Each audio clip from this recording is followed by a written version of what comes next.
Hello and welcome to Zandvoort, home of iRacing's GT3 challenge this week. Today we are going to be doing a fast lap around the track, the purpose of which is to walk and talk you through the circuit and to give you a solid understanding of every aspect of the track. The goal with these videos are not to show you the fastest possible lap, but rather a difficult but obtainable lap that will allow you, with a lot of practice, the opportunity to turn it into a perfect lap. So without further ado, let's hit the track.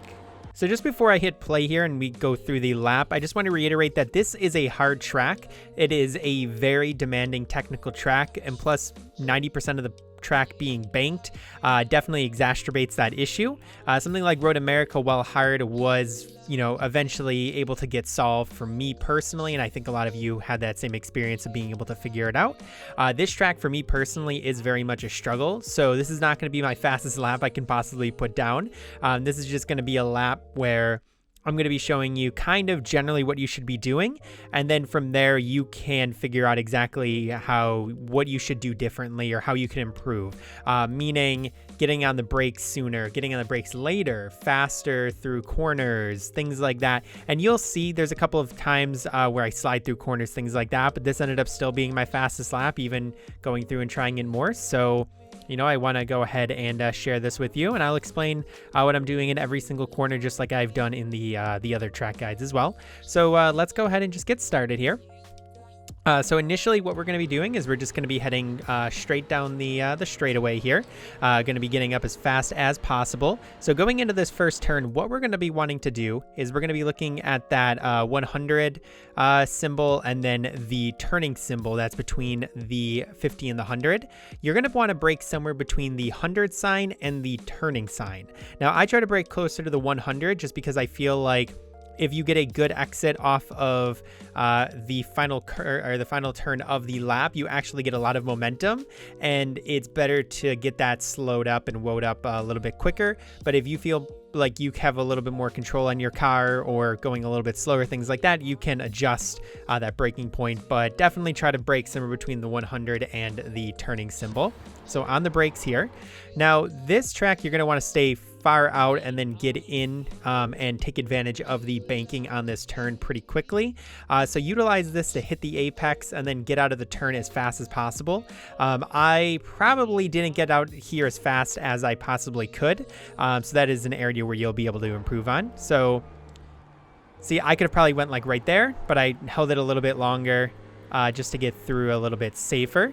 Now for this turn, you're going to see that we're obviously redlining here already. You do not upshift into fourth, because right at the end of this curbing is where you're going to want to get on the brakes and downshift into second for the upcoming turn.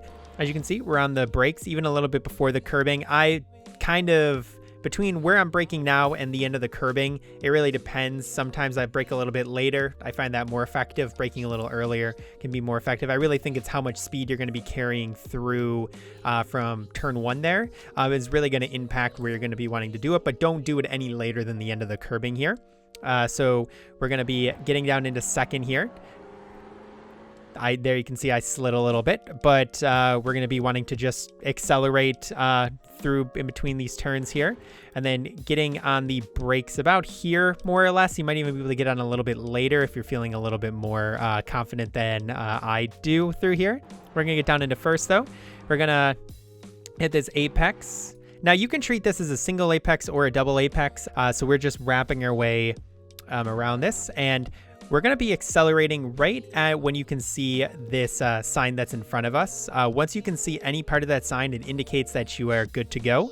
And you're just going to want to keep your hands, 90 degrees, a little bit more even, to get you up through this corner, and can just accelerate out of the corner, up into third gear, into fourth, up into fifth through here. I know the actual racing line says to stop, but do not or coast or anything, just straight through. So curbing on the left, curbing on the right through that section, just constantly keep going up through the gas. We're going to be braking up here. So now really it's going to be up to you where you feel comfortable braking through here. Since I'm carrying more speed through here, I want to get slowed down and wound up a little bit quicker.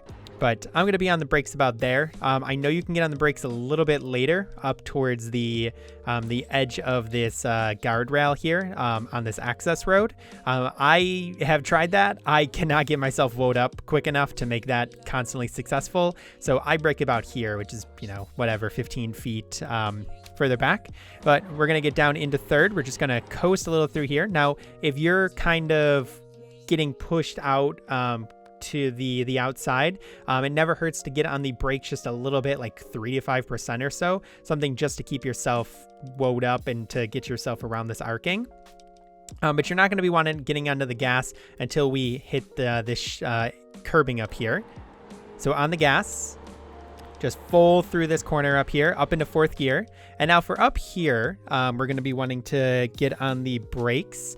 So initially, how I was doing it is I was braking a little bit, probably back here, more or less. But really what you're going to be wanting to be doing is just braking before the white line in the road in front of us. The way I generally do it is as soon as I hit the signs on the left-hand side here, that's where I will get on the brakes. Not very hard because this is a fast corner, so we still want to carry some momentum, and we're going to be using a lot of curbing through here. So as you can see, I'm on the brakes right when the signs are there. You might even be able to go a little bit later, but I find that probably just about here to be pretty okay, but don't go further than the white line. You're not gonna help yourself by doing that. So on the brakes, down into third, use as much curbing as possible here. So what I'm doing is probably more or less perfect here. You don't want to get too far off because then it's going to count as an off track, and then your lap's not going to count anyways. So you're going to want to just try to hit it between the outside curb here and then this inside curb. Keep your tires in that kind of middle area, and just ride it out. So back on the gas, out to the outside of the track here. Now, this is what I call the interstate turn because it's about 6 interstate lanes wide. So it can get kind of intimidating to exactly what you should be doing through here. But really, you just got to play around and figure out what works well for you because there's really no point of references to where you should actually be getting slowed down. So I get on the brakes about here. I think that's pretty okay. Again, this isn't going to be the slowest turn, so you're not going to want to get down into second or first. You're going to want to keep some momentum through here. Or you're going to want to get down into second, sorry, not into first. And then you're just going to want to, get on that, coast through there a little bit, get on the gas as soon as possible, up into third gear through here, and then slow and woe it down into second. Kind of just coast through this, get on the gas as soon as possible. I could have got on the gas a little bit sooner from there, and that's an area where I could have made up a little bit of time. But up into fifth gear, or not into fifth gear here, we're going to want to stay in fourth just because we are going to be hitting this 50 and 100 area. We're going to be wanting to brake somewhere between the 100 and the 50, wherever you do feel comfortable. I feel comfortable a little bit more closer to the 100, but the 50, you want to brake before the 50 basically. I would say probably like halfway between the 150 is the last area where you should be braking. Don't go any further than that because you're not going to be gaining any advantage because we're obviously going into a chicane here. So I'm on the brakes about there. Going to be wanting to get it woed up into second. First through here, and then back on the gas as soon as you feel comfortable. I could have even maybe did it a little bit quicker through there. Did a little bit of sliding. Now, where we're going to be wanting to get on the brakes here is right about where I am right now. So between the 50 sign and the billboard that is in view on the left-hand side there now. So as long as you're on the brakes somewhere between there, you'll be fine. We're going to be downshifting into second gear through here, and then we're going to be back on the gas as soon as possible. So down into second. Now, you can probably get on the gas about here, where I'm getting on the gas, maybe even a little bit sooner. This is really going to depend on your actual entry into the corner as to when you feel comfortable. So again, something you're just going to practice, and you'll figure out what works best for you through here. So into third, up into third through here. Now, we're going to want to coast just for a little bit because we're obviously going around a large embankment here. So we don't want our car to just kind of fly off into this hill or into the barriers here. So I'll get off the gas about here. And then once we hit the curbing, that's where I will get back in. I will upshift immediately into fourth for a strong exit to finish the lap. So back on the gas, into fourth, open up the steering all the way to the end there, up into fifth. And then that is a lap around this track.